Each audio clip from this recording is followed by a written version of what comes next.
This year, over 17,000 personnel from the Philippines, the United States, and from our partner nations, Australia, Canada, France, Japan, New Zealand, and let me also add, the United Kingdom. We stand shoulder to shoulder in this exercise.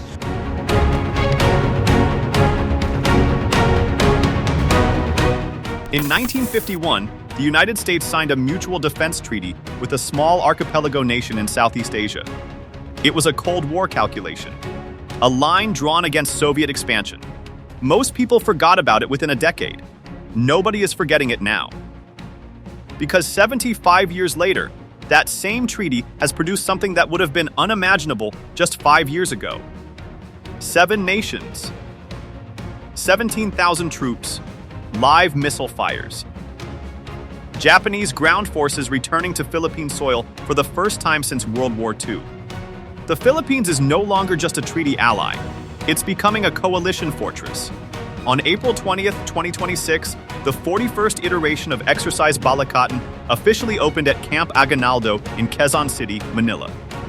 We remain guided by a shared commitment to uphold international law, to respect sovereignty, and to contribute to a free and open Indo-Pacific where nations can thrive without coercion.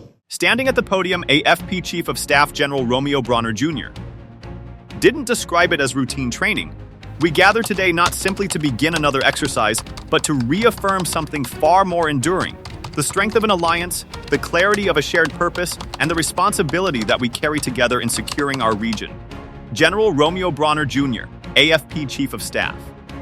The numbers reflect that ambition. More than 17,000 troops from 7 nations, the Philippines, United States, Australia, Japan, Canada, France, and New Zealand, are conducting joint operations across land, sea, air, cyber, and space domains from April 20 to May 8. The U.S. alone is contributing approximately 10,000 service members. Japan, participating as a full combat partner for the first time, has deployed 1,400 personnel from its ground, maritime, and air self-defense forces.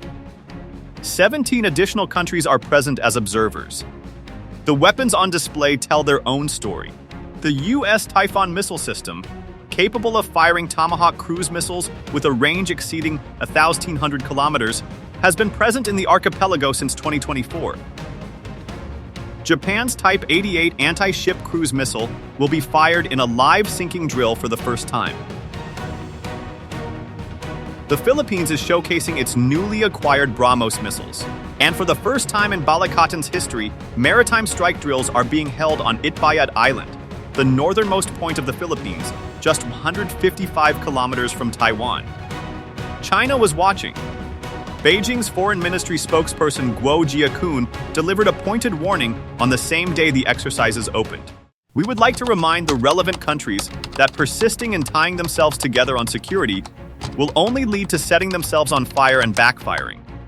Guo Jiakun, Chinese Foreign Ministry spokesperson, April 20th, 2026.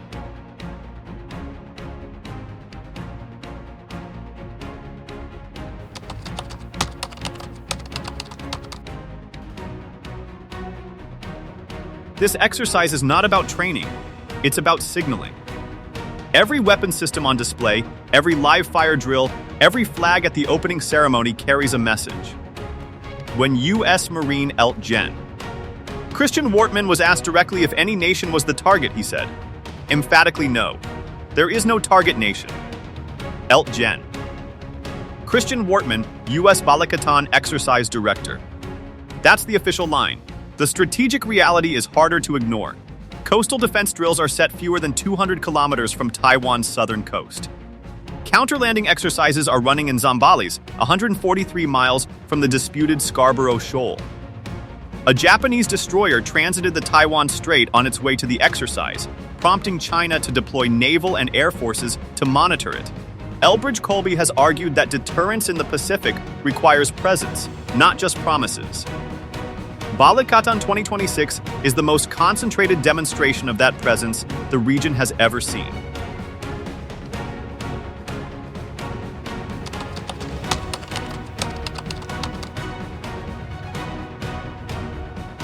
5 years ago, this exercise would not have been possible.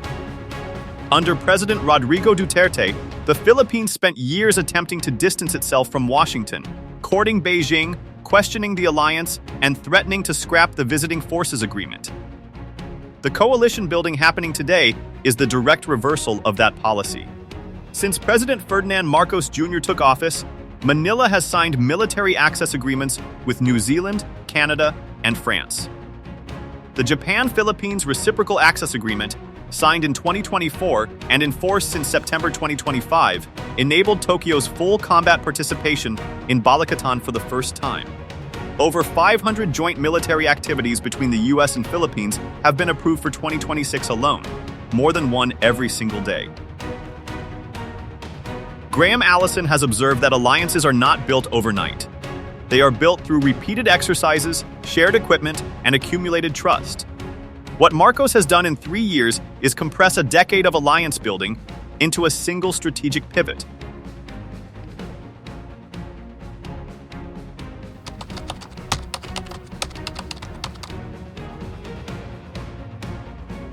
The Typhoon launcher sitting on Philippine soil can reach the Chinese mainland. Its Tomahawk missiles have a range exceeding 1,700 kilometers. Beijing has called its presence in the archipelago extremely dangerous and demanded its removal. It's still there, and will be used during Balikatan.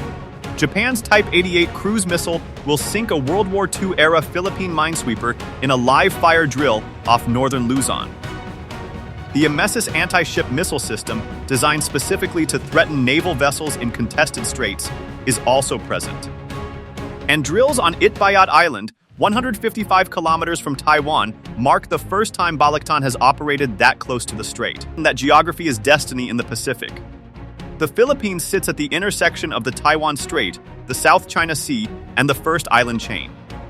It is, geographically speaking, the most strategically located U.S. ally in the entire Indo-Pacific.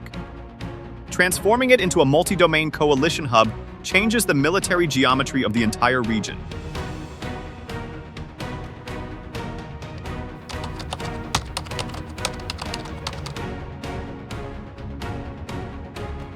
Japan's role deserves special attention.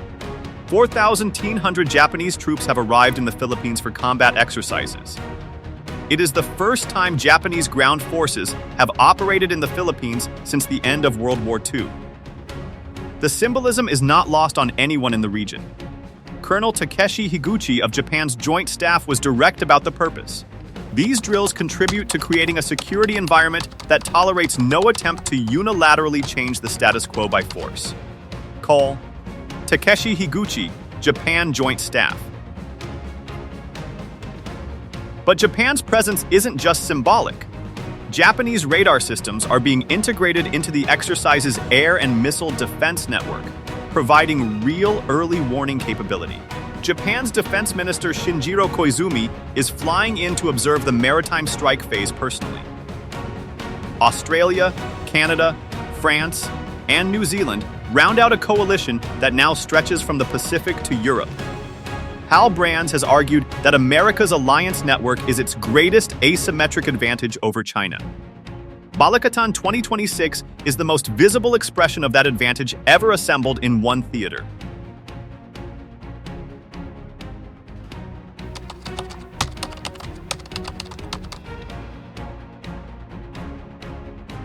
China's response has been measured, but pointed. Beijing deployed naval and air forces to shadow the Japanese destroyer JS Ikazuchi as it transited the Taiwan Strait en route to the exercise. Foreign Ministry spokesperson Guo Jiakun warned Tokyo to exercise caution rather than flaunting its military might everywhere. The message to all 7 nations: there is a cost to showing up. The timing adds pressure. The U.S. is simultaneously managing a naval blockade of Iran, a Gulf oil crisis, and the Philippines is operating under a year-long national energy emergency from soaring fuel prices. China has historically probed alliance commitments when Washington appears stretched. Michael Beckley has argued that China's window for challenging the existing order is narrowing as the U.S. alliance network consolidates. Balikatan 2026 is evidence of exactly that consolidation, and Beijing knows it. The question is how Beijing responds to an alliance it cannot break diplomatically.